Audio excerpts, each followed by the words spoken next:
안녕하세요. 성도 여러분 반갑습니다. 153 성경 통독 오늘은 제 139일차가 되는 날입니다. 고린도후서 1장에서 8장까지 읽을 텐데요. 고린도후서의 중심되는 주제는 사도로서의 위로입니다. 여러 가지 문제들에 쌓인 고린도 교회를 향한 사도 바울의 진정 어린 권면의 편지, 고린도 전서죠.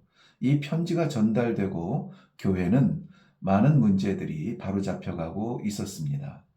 그런데 정작 예루살렘 교회에 소개장을 들고 온 유대교의 교사들은 오히려 바울 사도의 그 권면과 교훈에 의구심을 가지고 바울 사도의 사도성이 정통한 것이냐에 대하여서 문제를 걸고 시비하고 있는 것입니다.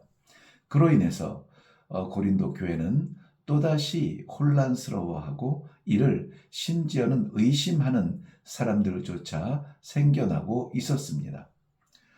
바울 사도는 담대하게 이단자들을 경계하라는 메시지와 함께 자신의 사도성을 설명하기 위해서 자신의 개인적인 간증과도 같은 이야기들을 풀어내고 있습니다.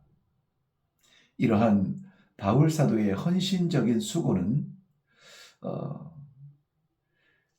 고린도라고 하는 지역의 특성을 닮은 고린도 교회의 죄성이 순화되고 오히려 그리스도의 깊은 사랑의 권면으로 고린도 교회는 회개의 자리로 돌아가게 되는 변화를 보여주고 있죠.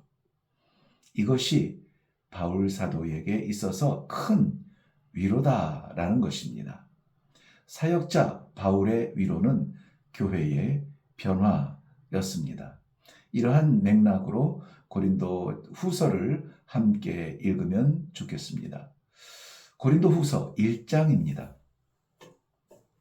고린도 후서는 고린도 전서를 보내고 약 1년 정도 지난 시간 후에 보내는 편지입니다. 그의 복음의 교리와 사도직에 대한 오해와 편견으로부터 교회를 지키기 위해서 치열하게 영적 전쟁을 치르고 있습니다.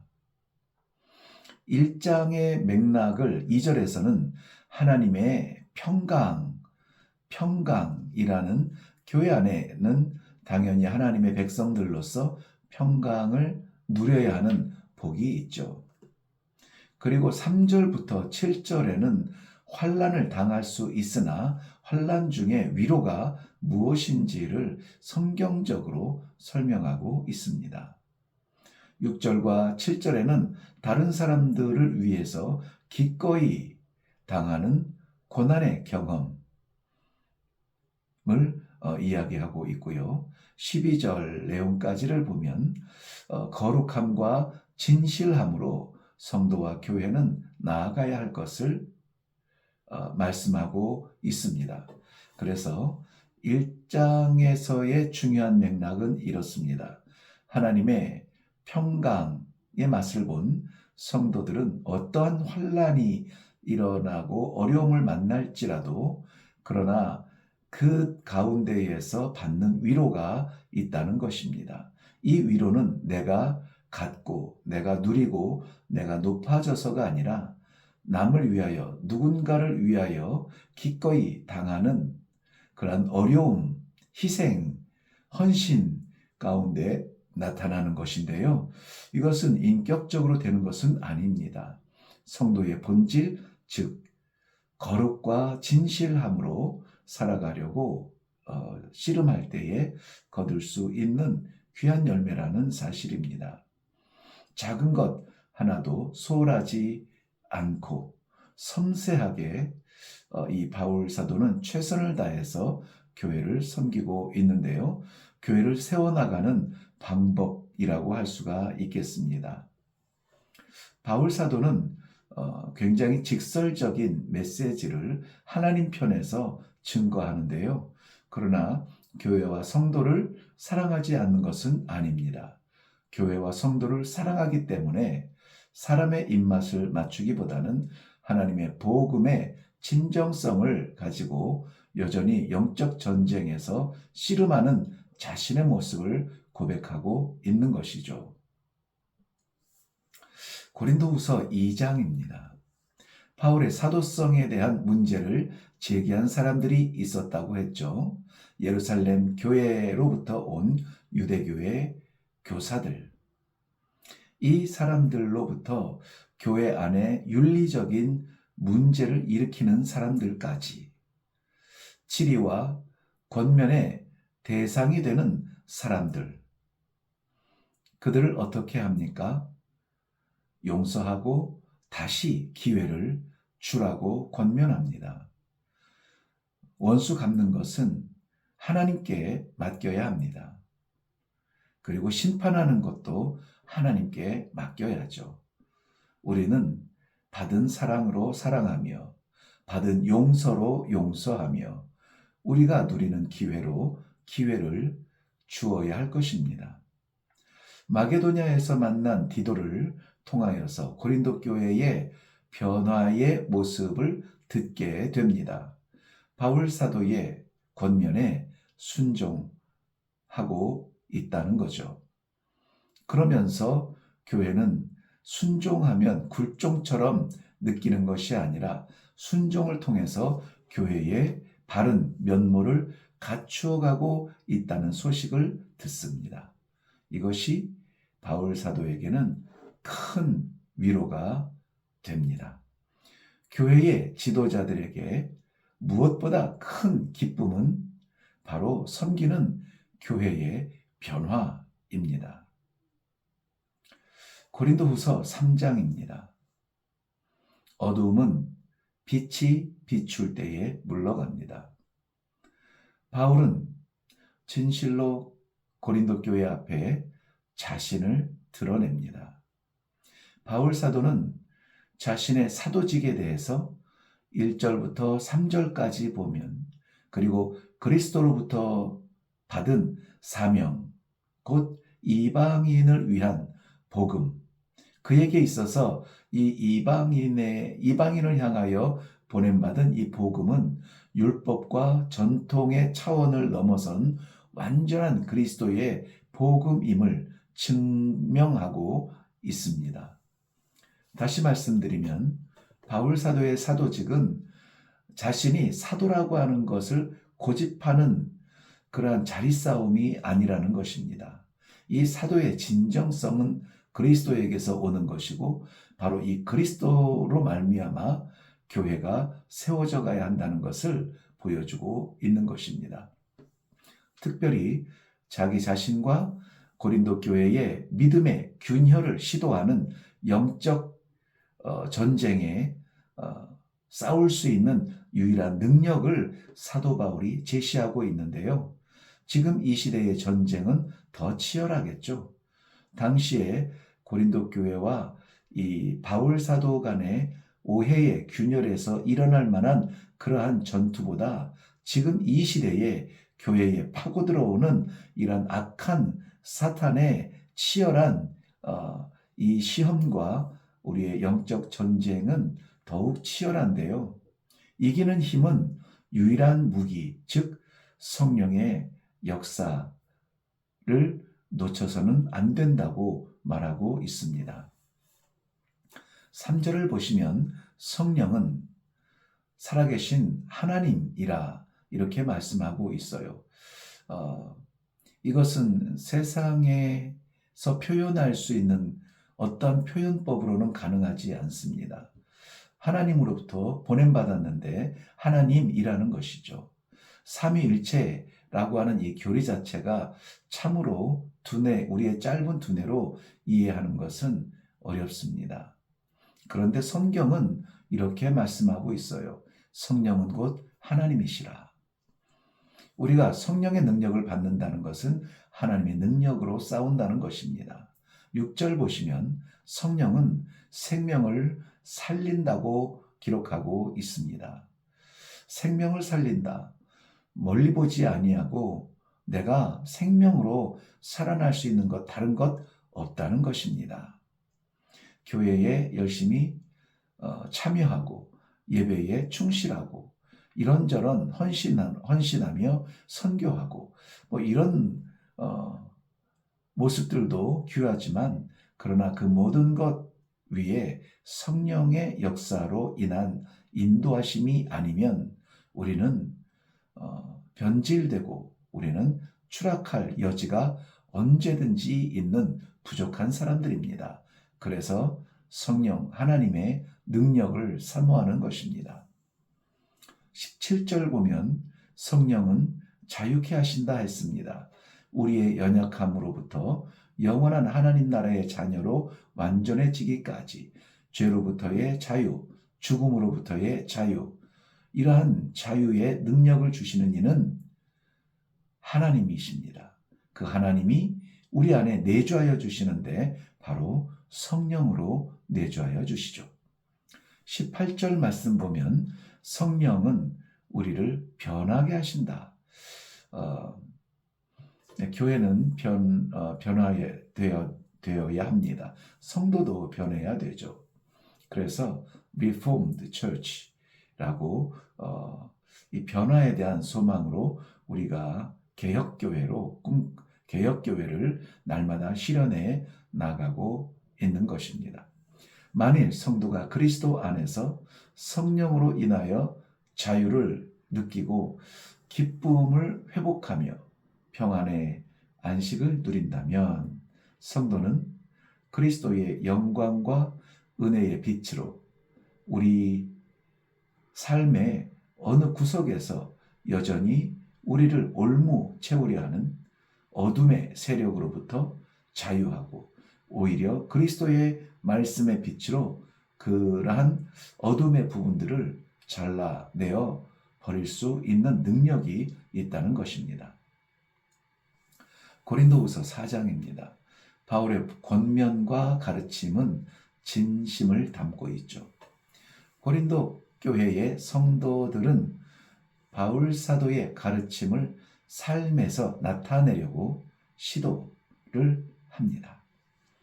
시도하지 않으면 맛볼 수 없다고 늘 말씀드리죠. 첫 발을 내딛지 않으면 출발선에서 떠나지 못합니다. 결과적으로 결승점에 도달할 수 없죠. 그래서 시도라는 말은 우리들에게 굉장히 중요한 초청의 말씀입니다. 내가 아니라 그리스도를 나타내기 위해서 우리는 온 전심을 다해야 할 것입니다. 하나님의 능력, 즉 성령의 능력이죠. 성령의 능력에 힘입어서 순종할 수 있습니다. 진실한 증인에게는 고난이 따릅니다.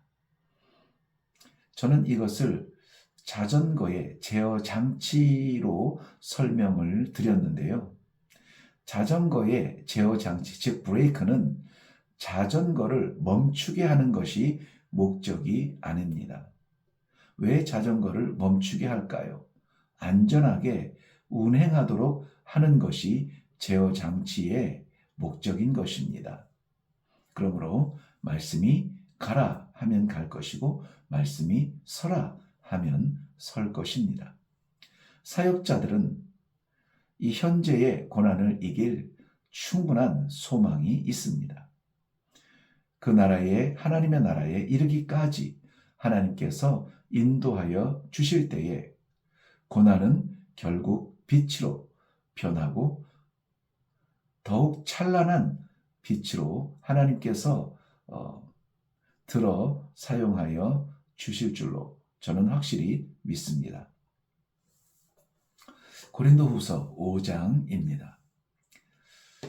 두 가지의 집인데요. 꼭 기억하세요. 장막집과 하늘집입니다. 장막집 그리고 하늘집. 다른 표현으로는 손으로 지은 집과 손으로 짓지 아니한 집. 아무리 잘 지은 장막도 무너집니다. 요한복음 14장에 우리 주님께서 친히 예비하신 집은 무너지지 않습니다.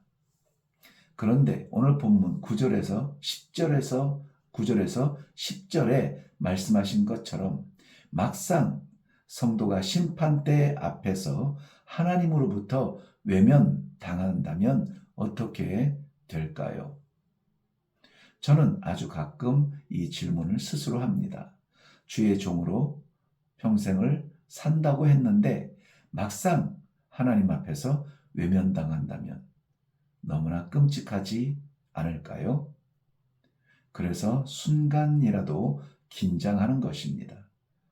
순간이라도 사람 편이 아니라 하나님의 말씀 편에 설기를 훈련하고 연습하고 시도하는 것입니다. 그런데 여러분, 하나님의 일을 하면서 장막집을 지을 수 있을까요? 네, 그럴 수 있습니다. 얼마든지 주의 일을 핑계로 장막집을 지을 수 있습니다. 주의 일, 교회의 일, 사명의 일을 한다고 하면서 자신의 이름을 내고 자신의 삶을 윤택하게 하고 자신의 꿈을 꾸는 그러한 다른 양면의 모습을 말이죠. 그렇지만 우리는 무엇을 대비해야 되는 사람들인지 잘 알아야 되겠습니다. 바로 심판이죠. 진실한 주의 종들이 받을 보상은 너무나 확실합니다. 하나님의 나라, 영원한 찬양. 그러므로 이제 성도는 주의 기쁨을 위해서 최선을 다해야 하겠습니다. 충성으로 나아가야 되겠죠. 바울 사도는 13절 말씀에 보면 과격한 표현을 하는데요. 우리가 미쳤어도 하나님을 위한 것이라 고 할 만큼 온전히 하나님께 집중하는 모습을 볼 수 있습니다. 성도는 장막집을 바라보던 이전 사람이 아니라 하늘집을 사모하는 새로운 사람이 된 사람들을 말합니다. 이러한 성도의 첫 사명은 화목이라고 말하고 있습니다. 마치 그리스도께서 완전한 화목 제물이 되신 것처럼 교회의 화목을 이루는 것이 성도의 첫 사명이라는 것입니다. 이제까지는 몰랐어도 이제 그렇다면 내가 성도라면 내가 교회에서 무엇을 해야 할까? 화목을 이루십시오. 성도님이 계신 구역은, 성도님이 섬기는 자리는, 성도님이 드리는 예배는 성도님으로 인해서 화목하십니까? 고린도전서 6장입니다. 2절에 보면 보라 지금은 은혜 받을 만한 때요. 보라 지금은 구원의 날이로다. 유명한 말씀이죠. 구원의 시대를 은혜로 살아가고 있는 성도들에게 어떠한 자세로 살아가야 될지를 보여주고 있는 말씀입니다.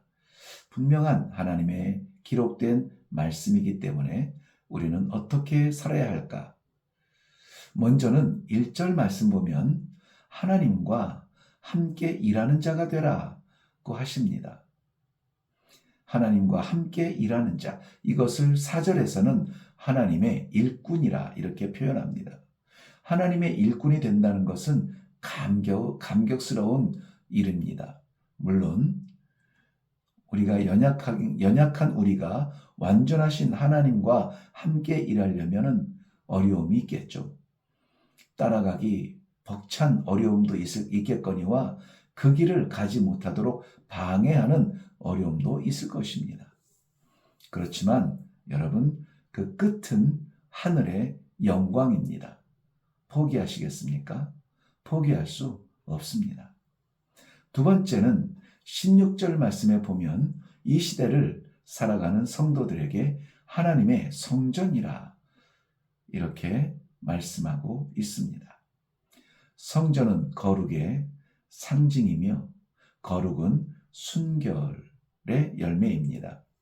이것은 우상적인 요소들로부터 하나님의 자리를 지키려는 끊임없는 노력에서 맺는 열매겠죠. 하나님으로 가득 찬 마음과 생활로 하나님의 주권에 의지하는 삶이 되기를 바랍니다. 고린도후서 7장입니다. 하나님의 성전이 거룩함을 지키는 일은 매우 어려운 일이지만 확실히 귀한 일입니다. 문제투성이었던 고린도 교회도 바울 사도를 통한 권면을 받아들여서 많이 좋아졌다는 이러한 소식으로 기쁨을 누리며 고린도 후서를 기록하고 있는 바울 사도. 그래서 더욱 하나님의 성전의 거룩을 강조하는 것입니다. 그래, 이 거룩으로 가야 합니다. 라고 말이죠. 이 거룩을 지켜야 됩니다. 지키지 않으면 무너집니다. 먼저는 이 거룩을 지키기 위한 성도에게 힘을 주는 말씀인데요. 1절 말씀 보시면 고린도후서 7장 1절에 보면 하나님의 약속이 있어야 된다. 여러분, 하나님의 약속, 언약, 이것이 우리 안에 있어야 합니다. 이 약속에 확신이 있으면 우리 신앙의 성숙이 굉장히 빨리 일어날 수 있습니다. 둘째는 하나님의 약속이 있는 사람이 하나님을 두려워해야 합니다. 두려워한다는 것을 성경에서는 하나님을 경외한다라는 말로도 표현하고 있거든요. 경외한다라는 말과 두렵다는 말은 동일한 말이에요. 좀 하나님의 눈치 좀 보면서 살아야 된다는 것이죠. 세 번째는 영과 육신의 성결이 동시에 이루어지는 균형이 있어야 됩니다. 영혼은 하나님께서 거룩하게 구별해 놓으셨고 그 거룩을 지키기 위해서 오늘도 은혜의 날개 아래 보호해 주시는데 우리 육신의 삶은 그 수준을 따라가지 못한다면은 그 갈등은 삐그덕거리면서 신앙생활은 균열이 일어날 겁니다. 이것이 우리가 기쁨과 만족으로 예배드리지 못하는 뭔가 깨름직한 껄쩍지근한 그러한 신앙의 삶이에요. 원인이 있기 때문에 나타나는 증상입니다. 그러므로 하나님의 교회된 성도는 영혼과 더불어서 우리 육체 자신의 삶의 성결이 함께 일어날 수 있도록 우리는 힘써야 되겠습니다. 어렵다고요? 네, 기도하시고 말씀 앞에 서십시오. 우리 인격이 변화되기 전에 하나님의 능력이 우리를 바꾸어 주실 것입니다. 고린도후서 8장입니다. 예루살렘에 있는 궁핍한 성도들을 위한 연보를 하고 있습니다. 이 과정에서 이방교회의 자립성을 인정하게 되는데요. 이방인들로 인하여서 구성되어진 이방교회를 예루살렘 교회는 우습게 보았죠. 저들이 은혜로 구원받는다 할지라도 정통성은 우리에게 있는 거야. 이러한 교만한 마음이 있었죠. 예루살렘과 이방 땅의 교회의 차이는 복음의 확장과 복음 안에서의 동등한 질서가 있어야 됨을 나타내고 있습니다. 이방인들에게 복음의 은혜는 참으로 놀라운 감사의 조건이었습니다. 그러므로 복음 안에서 드려지는 복음의 형제들을 위해서 드려지는 이 연보는 아쉬움과 아까움과 계산함과 이것이 아니라 감사였습니다. 모든 연보는 감사로 드려져야 합니다. 이런 연보는 가난한 자를 구제하는 목적으로 사용되어지죠. 육신의 궁핍뿐만이 아니라 영혼의 궁핍을 위해서도 동일하게 적용이 될 것입니다. 구제하는 일, 그리고 복음을 전하는 일, 이러한 일들을 위해서 우리의 연보는 쓰여져야 할 것입니다. 문제는 이기적인 사회, 이기적인 이 시대에 누군가를 위해서 육신이 됐든 영혼이 됐든 어떠한 짐도 지고 싶지 않은 구경꾼의 자리에 팔짱 끼고 앉아있는 그러한 우리의 모습은 없는가? 우리가 힘을 다해서, 마음을 다해서, 정성을 다해서 이 일을 위해서 도우려는 헌신의 모습으로 좀 적극적인 자리로 나아온다면, 손해보는 것 같지만, 힘들 것 같지만 우리는 놀라운 힘을 발견하게 될 것입니다. 요즘 시대에는 부담 없는 믿음의 세계를 살려고 하죠. 성경은 그렇게 초청하지 않습니다. 복음에서 외인되었던 이방인들도 이 거룩한 사명에 초청되는 모습을 보고 있는데요. 이 영광을 우리는 어떻게 적용해야 할까요? 여러분, 수고하셨습니다.